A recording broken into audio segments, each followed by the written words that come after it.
আজকে দুপুরে বানিয়েছিলাম ভেটকি মাছের ঝাল। তার জন্য ওভেনে কড়াইতে নিয়ে নিয়েছিলাম তেল। তেলের মধ্যে ফোড়নে দিয়ে দিয়েছিলাম দুটো এলাচ, একটা দারচিনির টুকরো। সুন্দর একটা গন্ধ বেরোলে একটা মাঝারি সাইজের কুচনো পেঁয়াজ আর চারটে কাঁচা লঙ্কা দিয়ে দিয়েছিলাম। দেওয়ার পরে পেঁয়াজটাকে অল্প একটু ভাজা ভাজা করে নিয়ে 1 চা চামচ পরিমাণ আদা রসুন বাটা দিয়ে দিয়েছিলাম। আদা রসুনের কাঁচা গন্ধটা চলে যাওয়া পর্যন্ত একটু ভাজা ভাজা করে নিয়েছিলাম। তারপরে সামান্য একটু জল দিয়ে দিয়েছিলাম। জলের মধ্যে দিয়েছি গুঁড়ো মশলা, হলুদ গুঁড়ো, জিরে গুঁড়ো, ধনে গুঁড়ো, কাশ্মীরি লাল লঙ্কার গুঁড়ো। তারপরে মশলাটাকে কষিয়ে নিয়ে দিয়ে দিয়েছিলাম একটা টমেটো কুচি। টমেটো কুচিটাকেও অল্প একটু জলের সঙ্গে কষিয়ে নিয়েছিলাম সামান্য একটু লবণ দিয়ে। এই যে পেঁয়াজটা কষাতে দেখলে এর মধ্যে এই ফাইনাল টমেটো দিয়ে কষানো পেঁয়াজটাই দেখলে। তারপর ফাইনালি জল দিয়ে দিয়েছিলাম 1 কাপ পরিমাণ। আর এদিকে মাছগুলোকে লাল লাল করে ভেজে নিচ্ছি। তার মাঝখানে জলটা ফুটেও গেছে। এবার এই জলের মধ্যে দিয়ে দিচ্ছি ভাজা মাছগুলো।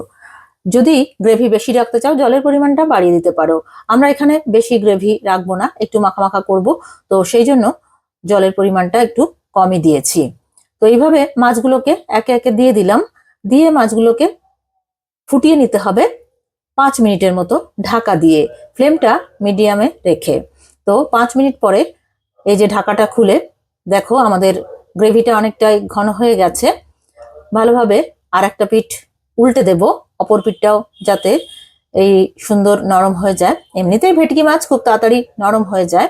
তো এইভাবে মাছগুলোকে সব উল্টে দিয়ে আবারও ঢাকা দিয়ে 1 মিনিটের মতো এটাকে কুক করে নিতে হবে। তারপরে ফাইনালি আমি এতে অ্যাড করে দেব অল্প একটু গরম মশলা পাউডার আর ধনেপাতা কুচি। দিয়ে দিচ্ছি ধনেপাতা কুচি।